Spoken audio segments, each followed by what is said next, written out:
চলো আজকে কি রান্না বসিয়েছি, এ দেখো ভাপে হচ্ছে, ডিম করে দিয়ে রেখেছি চুলায়। তো এখন দেখি কি রান্না হচ্ছে, মানে তাপটা খুব ভালো মতো লাগবে তাই আমি কাপড়টা দিয়েছি। এই দেখো, খিচুড়ি অনেক সুন্দর হয়েছে। খিচুড়ি দেখো, পেঁপে দিয়ে আলু দিয়ে, ওয়াও, ওরে বাবা রে বাবা, দেখেছো বন্ধুরা কি সুন্দর হয়েছে, দেখো কালারটা কি এসেছে। ভাই রে ভাই, পোলাও চালের খিচুড়ি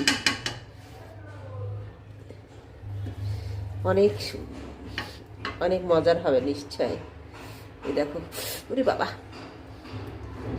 এখনো হয়নি, আর একটু দিয়ে রাখতে হবে, ঠিক আছে, আর একটু দিয়ে রাখি, দেখে নে কি মজা। আবার এরকম ভাবে দিয়ে রাখবো, এই যে এই বেটা, এটা এরকম চাপা দিয়ে রাখলে জিনিসটা, এই দেখো একেবারে ডিম করে দিয়েছি।